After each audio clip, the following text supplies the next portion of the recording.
Good morning, I am Renu Sharma, Assistant Professor EC Department.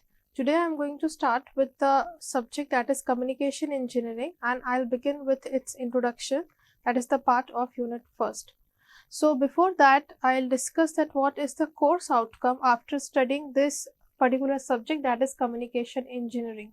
So at the end of this course, students will demonstrate the ability to analyze and compare the different analog modulation schemes for their efficiency and bandwidth.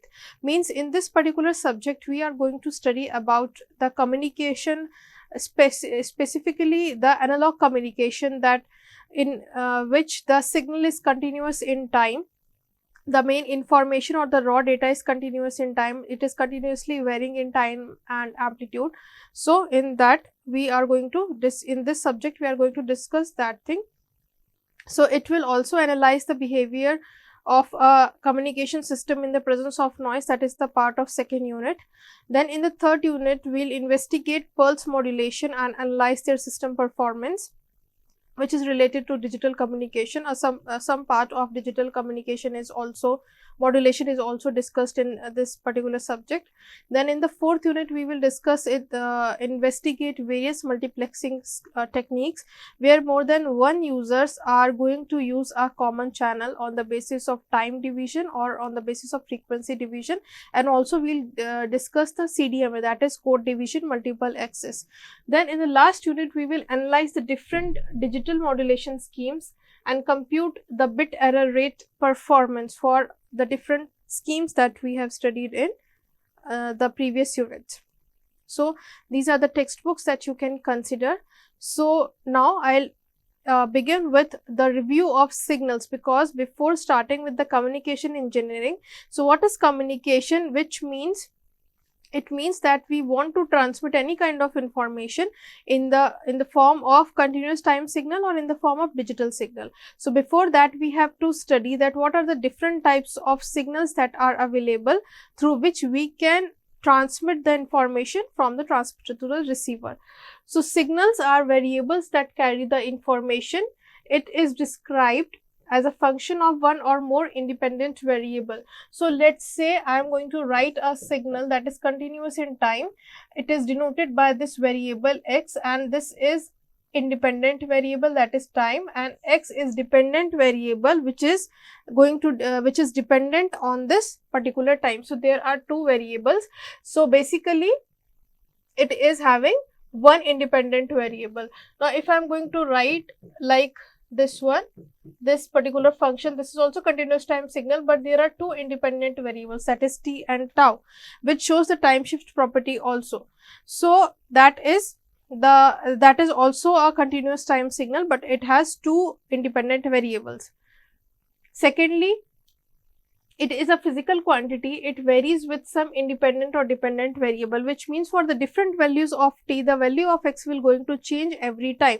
That comes under the experimental work, where let's say I am going to demonstrate an experiment and I have to take readings at different point of time. So the value of t will going to change. Let's say it is being taken, the value will be taken at 0 second, then it will be taken at 1 second. So these are the different values of t, like 0, 1, 2, 3 and so on. And for that particular instance, that the value of xt will going to change. So that is the work of independent and dependent variable. Then signals can be one dimensional or it can be multi-dimensional, which means that it can be 1D. So a simple continuous time signal is there. If it is 2D, two-dimensional, then it will be an image, or you can say a picture which has rows and columns information. And if we are taking videos as a kind of data that is to be transmitted, so it comes in the three-dimensional data. Then introduction to signal. Signal, a function of one or more variables that convey information on the nature of physical phenomena. So these are some of the examples of signal. That is, it can be voltage signal, IT, XT, a heartbeat, then blood pressure, temperature measurement and vibration. So these are some of the examples of signal. Now next is independent variables. So what is this independent variable? So time is often the independent variable for a signal.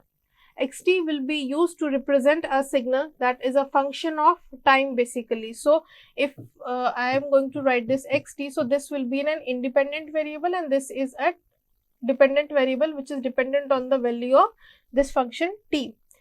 So a temporal signal is defined by the relationship of its amplitude to the time. So you can see in this particular example, in this particular figure, an ECG is being monitored for this particular time interval, or you can see that it is continuously varying signal, means at every point of time you can find out its amplitude. So that is an continuous time signal and it is dependent on time.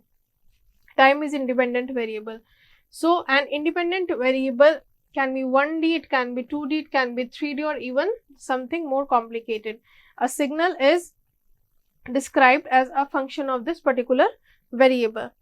Now next is some of the examples of signal are like, first one is the electrical signal. Now in case of circuit there are signals, electrical signal like voltage and current. Acoustic signal, which means it is a speech signal, that is also continuously varying signal. Then video signals, example is intensity variation of an image. Let's say I have an image and I want to change its contrast or brightness, then or resolution of that particular image. So the intensity variation will be drawn on in the form of histograms. So histogram is basically showing, it is a kind of graph which will going to show the intensity variation of an image between the label that is 0 to 255, which is a grayscale image which has intensity values from 0 to 255. Then biological signals, example sequence of bases in a gene.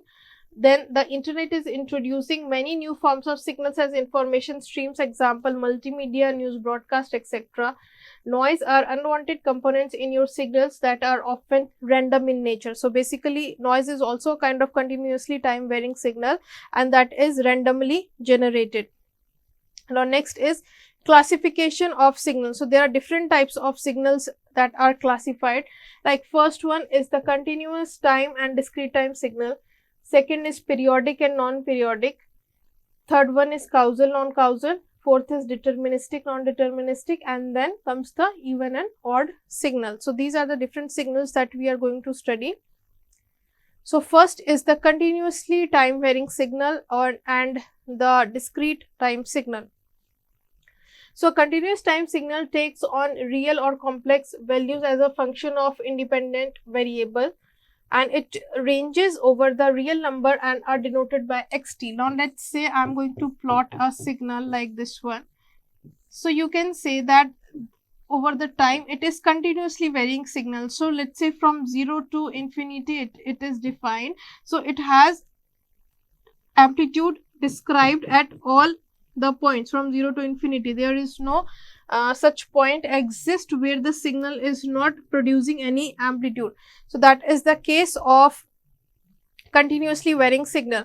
Now next comes the discrete time signal. So let's say I have a signal which is continuous in time that can be converted into discrete form using an ADC converter, that is an analog to digital converter, where the time will be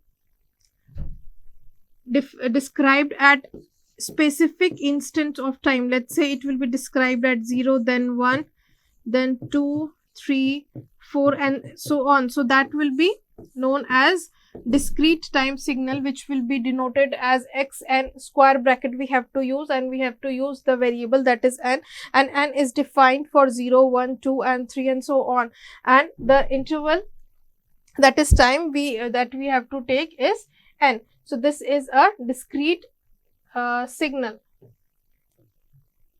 So the DT signal takes on real or complex values as a function of an independent variable that range over the integers and are denoted as xn. Now next is, this is a plot that has been extracted from the MATLAB programming, where you can see that how the graph will be plotted from the program. Like this is a continuous time signal. Now you can see that it will vary from 0 to 40, that is the time, and its amplitude will vary from -10 to plus 10 voltage. Next comes the discrete time signal. So it is again showing the values from 0 to 40, that is the time, and from minus 10 to 10, but you can see that it is defined at some specific point of time. It is not defined at every point of time. So that is the discrete time signal. Next one is the causal and non-causal signal. So causal signals are those which has zeros for all the negative time, which means that before 0 it has 0, the amplitude will be 0. So you can see that this is a causal signal, and before this origin its value is not defined, so that is a causal signal. Whereas this anti-causal signal is 0 for all the positive values, so that is a case for anti-causal signal. Now for the non-causal case, it has non-zero values in both the positive and negative time interval, so that is the case for non-causal signal. So you can see that it will be defined from minus infinity to plus infinity amplitude. So that is the case for non-causal. So there are three types of signals that exist that is related to causality, that is causal, anti-causal and non-causal. Next one is the deterministic and random signal. So in the deterministic signal, behavior of these signals is predictive with respect to time. So deterministic means the signal, let's say sin omega t. So sin omega t, whatever the value omega is, like it is written as sin 3t. So this pattern is uniform, or this pattern is constant, standard pattern you will get every time you are going to execute the sin 3t equation in your program. So that is the graph for this sin 3t. So this is known as the deterministic signal. Noise is not a deterministic signal because it is random in nature. Every time the noise will be generated, it is randomly generated and its pattern is not fixed. So there is no uncertainty with respect to its value at any time. So these signal can be expressed mathematically. Let's say xt is equals to sin 3t. So this is the graph for sin 3t and its pattern is determined. Next comes the random signal. Now random signal is one which is unpredictable, you can say, and its pattern is not predictive in nature. The very simple example of random signal is noise. Any kind of noise, it can be thermal noise, it can be internal noise, external noise of a system. So there is an uncertainty with respect to its value at any time. These signals can't be expressed mathematically. Let's say this is an example, this is a deterministic signal. It varies from minus infinity to infinity and it is continuously varying. Whereas in case of this stochastic signal, it is varying, but its pattern, if you can see at any point of time, its pattern is not fixed. It will be changing at every point of time. Let's say I am going to extract this particular duration of signal and I want to process this signal for any purpose, for some research work, then this is not such pattern which will be repetitive after a particular amount of time. So that is stochastic signal. Next is the periodic and non-periodic signal. So there are two types of signals which shows the periodicity. First one is the periodic signal, second one is aperiodic signal. So periodic signals have the property which is denoted by this one, xt plus capital T will be equals to xt, which means that at every specific point of time, the signal characteristics, or you can say the graph of the signal, will be repetitive in nature. It will be periodic in nature. The smallest value of t that satisfies the definition is called the period, and it is shown below are a non-periodic signal and this is the periodic signal. Now you can see that the periodic signal has these properties. A signal which repeats itself after a specific interval of time, means its pattern is predictive in nature. It is basically deterministic signal, means after, let's say, from 0 to 2 pi the signal has some pattern, and from 2 pi to 4 pi the signal has the same pattern. So that comes under the periodicity property. So a signal that repeats its pattern over a period of time, that is known as periodic signal. They can be represented by a mathematical equation. Their values can be determined at any point of time, since it is continuous time signal. So this is the best example of periodic signal. You can see that after this point of time, the signal will repeat itself like it is repeated before. So this is the periodic signal. Next is the aperiodic signal. The best example of aperiodic signal is the exponential signal. It can be positively increasing, or it can be decreasing signal. So a signal which does not repeat itself after a specific interval of time, it is known as aperiodic signal. It does not repeat its pattern over a period, is known as aperiodic signal or the non-periodic.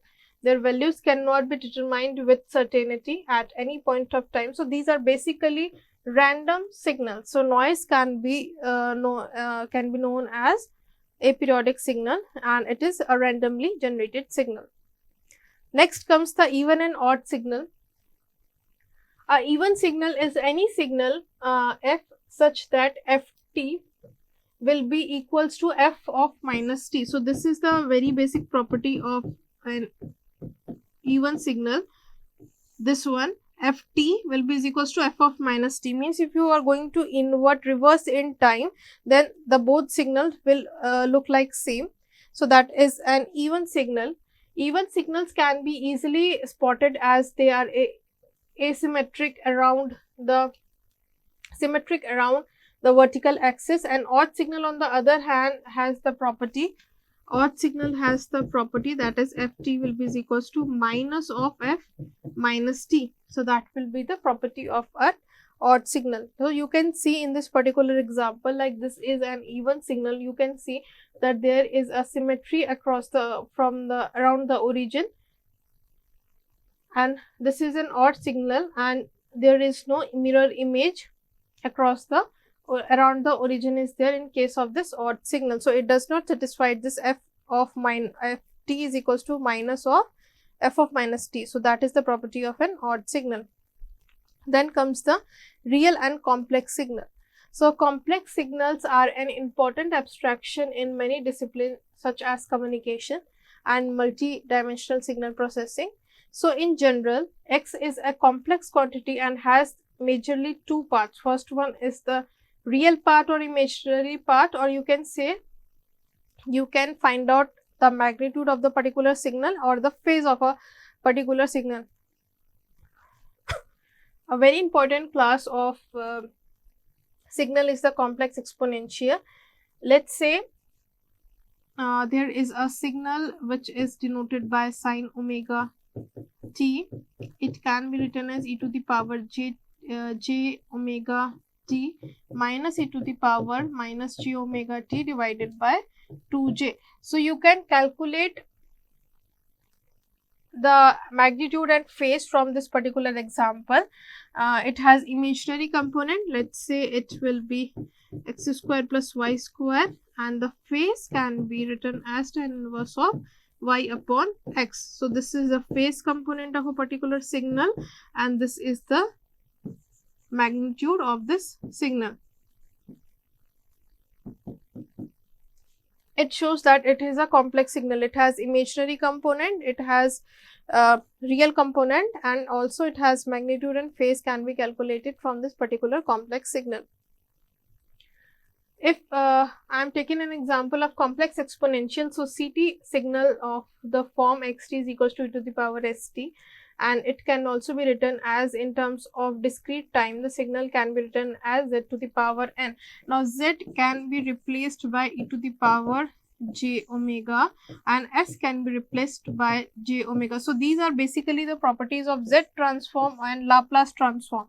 So you can consider any kind of transformation, because every transformation like Fourier transform, Laplace or Z transform, these are converting the time domain signal into frequency domain signal. So Z and S are complex numbers. So for example, suppose S is equals to j pi t divided by 8 and Z is equals to e to the power j pi by 8, then the exponential are purely positive, purely real. So xt is equals to e to the power st. So it can be written like this, and imaginary components are there which can be written like this one. So this is the introduction of real and complex signals. And now this is the waveform which is showing that how this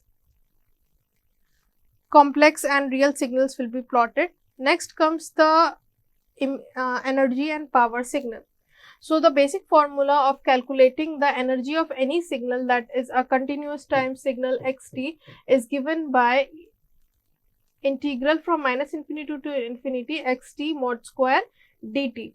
And the formula for calculating the power will be limit t tends to infinity 1 upon t integral from minus t by 2 to plus t by 2 xt mod square dt. So these are the two formulas by which you can calculate the energy and power of a signal. There are two properties associated with energy and power. Is for the energy signal, the power will be 0 and energy will be finite, and for the power signal, energy is infinite and power will be finite.